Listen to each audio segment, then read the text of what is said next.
रट्टा मार ओ पटक पटक के सर गिरा दे नॉलेज की।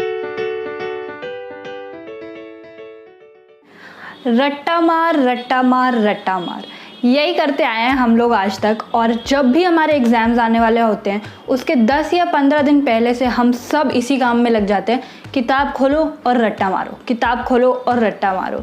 यही जो चीज़ है वो एक न्यू पॉलिसी की तहत, जो कि है न्यू एजुकेशन पॉलिसी 2020, उसके तहत चेंज करने की कोशिश की गई है। तो आज की वीडियो होने वाली है इसके बारे में। Hi guys, welcome back to my channel. I hope आप सब बहुत अच्छे होंगे। एंड अगर आप मेरे चैनल पे पहली बार आए तो वहाँ पे एक रेड कलर का बटन है, देन उसको जल्दी से प्रेस कर दीजिए। एंड आज का टॉपिक तो आप लोग समझ ही गए हैं किस बारे में है, न्यू एजुकेशन पॉलिसी 2020 के बारे में। जो पॉलिसी आई है वो बहुत ही अच्छा चेंज है हमारे एजुकेशन सिस्टम में, क्योंकि हमारा जो एजुकेशन सिस्टम है वो बस एक ही चीज़ पे टिका हुआ है कि जिसको चीज़ें जितनी ज़्यादा याद होती हैं वो टॉपर बनेगा और जिसको चीज़ें याद नहीं होती हैं वो फेल कर जाएगा।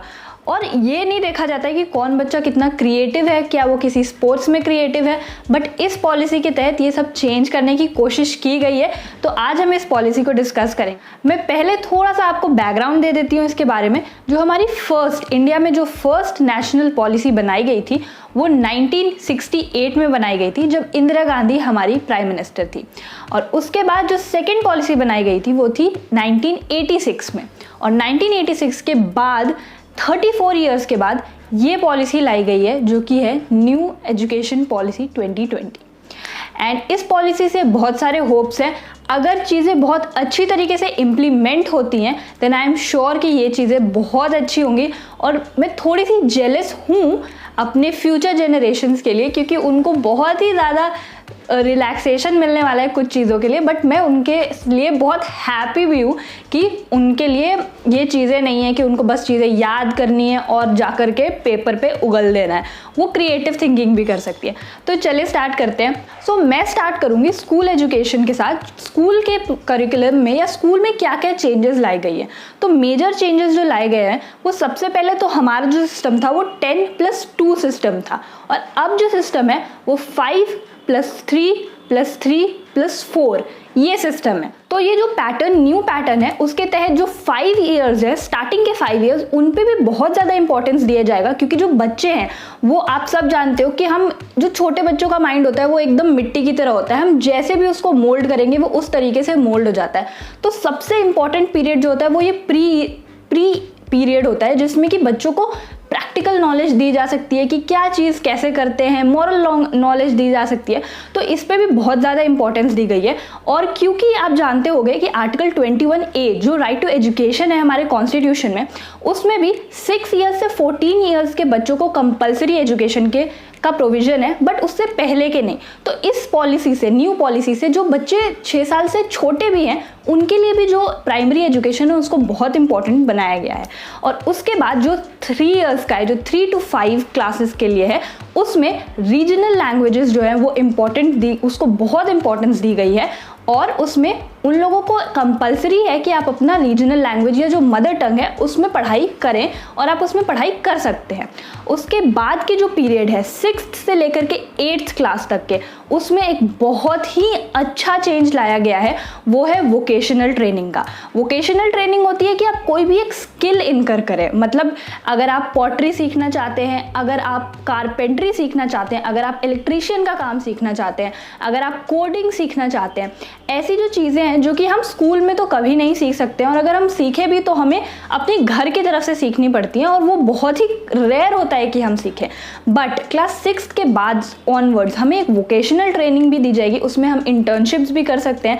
तो ये इंश्योर किया जा रहा है कि अगर एक बच्चा 12th से पास आउट करे और उसके पास फ्यूचर कुछ भी हायर एजुकेशन करने के लिए अगर फाइनेंशियल प्रॉब्लम है या कुछ भी है, तो वो एटलीस्ट एक स्किल में माहिर हो, जिससे कि वो अपनी अर्निंग कर सके और पैसे कमा सके।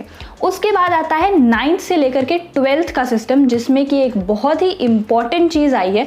आप सब जानते होंगे कि हम जब 11th में जाते हैं तो हमें एक स्ट्रीम चूज़ करनी पड़ती है, या तो हम साइंस स्ट्रीम लेते हैं, या तो हम आर्ट्स स्ट्रीम लेते हैं, या फिर हम कॉमर्स स्ट्रीम लेते हैं, जिसमें कि एक स्पेसिफाइड सेट सब्जेक्ट्स हैं जो कि हम ले सकते हैं। जैसे अगर हमने साइंस लेना है तो हम फिजिक्स, केमिस्ट्री, मैथ्स यही ले सकते हैं। अगर हम चाहें तो फिजिक्स और हिस्ट्री साथ में नहीं पढ़ सकते हैं, बट इस पॉलिसी के तहत ये चेंज कर दिया गया है और अब हम जो भी कॉम्बिनेशन ऑफ सब्जेक्ट्स चाहें वो हम ले सकते हैं और उसके साथ पढ़ाई कर सकते हैं 11th-12th में। और ये बहुत ही अच्छा है, क्योंकि अगर मान लो आप कोई भी एक स्टूडेंट है जो कि एक डिज़ाइनिंग में जाना चाहता है, किसी भी चीज़ मैकेनिकल की या किसी भी एक चीज़ की डिज़ाइनिंग में जाना चाहता है फॉर एग्जाम्पल, तो वो जो बच्चा है अगर वो फिज़िक्स ले रहा है और वो फिज़िक्स के साथ अपना फाइन आर्ट्स भी लेना चाहता है तो वो यहाँ पे ले सकता है।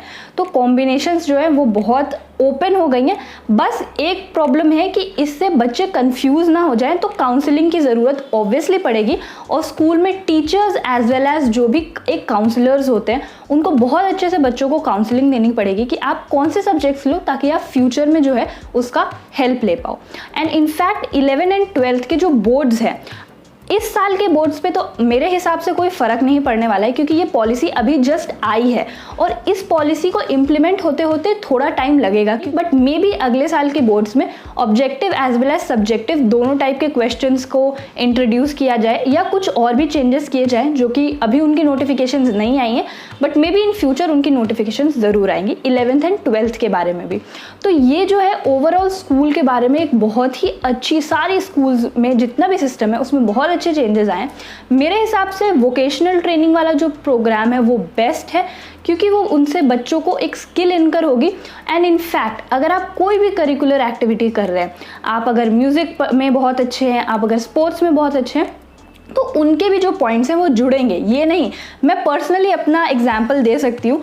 मैं 11th-12th में जो है वो 11th-12th भी नहीं, 9th से ही ऑनवर्ड, जब से मैंने स्कूल मतलब दूसरा स्कूल ज्वाइन किया था दिल्ली में, जब से मैंने 9th में नया स्कूल ज्वाइन किया तब से मैं ड्रामेटिक्स में थोड़ी सी इंटरेस्टेड थी। तो मैं हम सब ड्रामेटिक्स करते थे अपने स्कूल में। हमारे एक सर है, हिंदी सर, वही करवाते थे और हमें बहुत इंटरेस्ट था उसमें।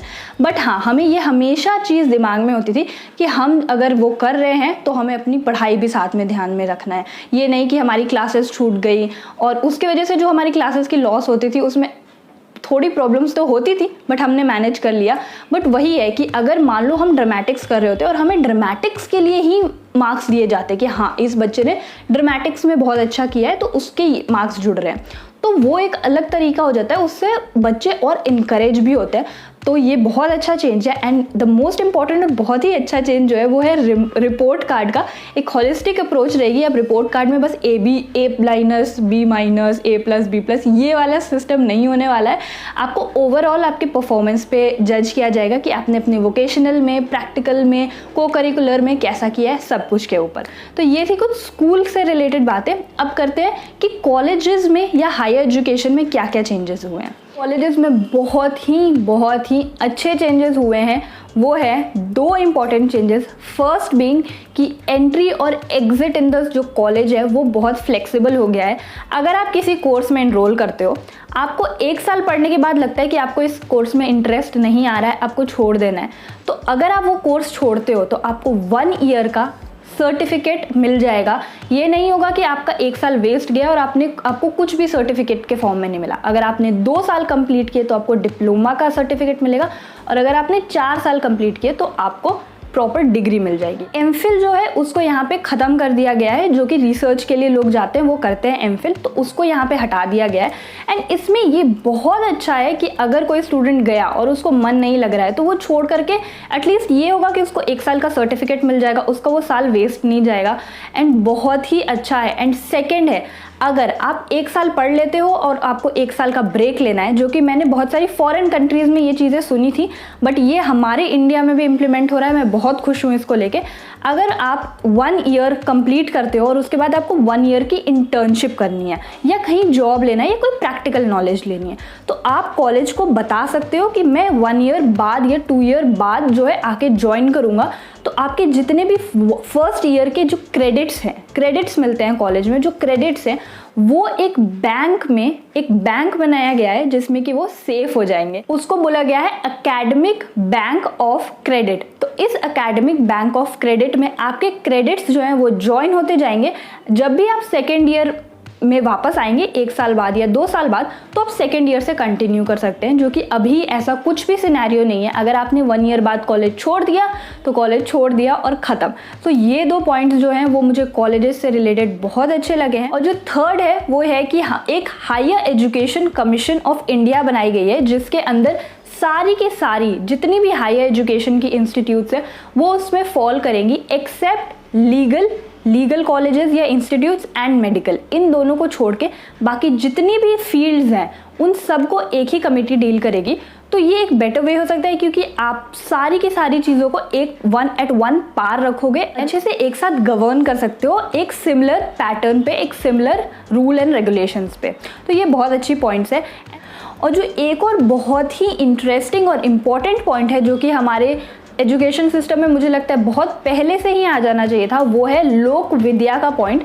लोक विद्या मतलब है कि इंडियन कल्चर को, इंडियन हेरिटेज को हमारी जो स्टडीज़ हैं या जो हमारी पढ़ाई है उसके थ्रू बढ़ाने की कोशिश करी गई है। उसमें बहुत सारे इनपुट्स दिए जाएंगे कि हमारा जो स्टूडेंट्स हैं उनको इंडिया के बारे में पता चले। इतने ज़्यादा ग्लोबलाइजेशन हो गया कि हम सबको यूरोप की हेरिटेज के बारे में पता है, बट हो सकता है कि हमें इंडियन हेरिटेज के बारे में नहीं पता हो।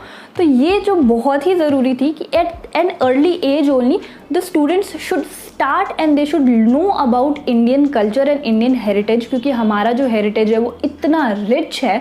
इसीलिए मैं हमेशा मतलब कोई भी अगर मैं चाहूँ ट्रैवल करना तो मैं ये चाहूँगी कि मैं पहले पूरे इंडिया को ट्रैवल करूँ और उसके कल्चर और हेरिटेज को समझूँ, उसके बाद कहीं भी फॉरेन ट्रैवल करूँ। और वो भी एक वे है कि हम जो है अपनी कल्चर को समझें। एंड ये बहुत इंपॉर्टेंट पॉइंट जो है यहाँ पे लाया गया है इस न्यू पॉलिसी में। एंड लास्ट जो है वो फीस के बारे में है कि इन लोगों ने बोला है पॉलिसी में कि एक फ़ीस का कैप रखा जाएगा कि कोई भी प्राइवेट इंस्टीट्यूशन इससे ज़्यादा फीस जो है वो इंक्रीज़ नहीं कर सकती है। क्योंकि आप सब जानते हो कि कुछ इंस्टीट्यूशंस होती हैं प्राइवेट इंस्टीट्यूशंस जो कि in form of various things अपनी फ़ीस बढ़ा देती हैं। पॉलिसी के तहत कि एक कैप लगाया जाएगा जिससे कि जो भी चीज़ें हैं, जो भी फीस है वो इस कैप के नीचे ही रहे, ज़्यादा ना बढ़े और बर्डन जो है वो पेरेंट्स पे इतना ज़्यादा ना आए। तो ये थी कुछ इम्पॉर्टेंट पॉइंट्स जो मुझे एजुकेशन पॉलिसी के बारे में लगी, न्यू एजुकेशन पॉलिसी 2020 के बारे में लगी, जो मैं आप लोगों से शेयर करना चाह रही थी। एंड आई होप आप लोगों को कुछ अच्छी नॉलेज मिली होगी इससे। एंड अगर अच्छी नॉलेज मिली, आपको लग रहा है कि ये अच्छा है, तो इस वीडियो को शेयर प्लीज़ करिएगा और अपनी फ्रेंड्स, अपनी फैमिली सबको इसके बारे में बताइएगा। एंड वीडियो अच्छा लगा हो तो लाइक करके ज़रूर जाइएगा, नीचे कॉमेंट करिएगा कि आपको कौन सी पॉलिसी है जो इनमें से बेस्ट लगी है और आपको लगता है कि इसके इम्प्लीमेंटेशन से हमारे जो फ्यूचर जनरेशन्स है उनको बहुत फ़ायदा होने वाला है। And I am very very happy for any child जो मेरे से छोटा है या जो अभी स्कूल में है और जिसके ऊपर ये पॉलिसीज़ जब इम्प्लीमेंट होंगी तो उसको इससे फ़ायदा होगा। I am very happy for you guys. आप लोग बहुत अच्छा करोगे लाइफ में। एंड आई नो अगर आपके पास एक स्किल आ जाएगी then sky is the limit, you guys can do wonders and all the best for everything and thank you so much for watching the video. I hope आप लोगों को पसंद आई होगी। Bye.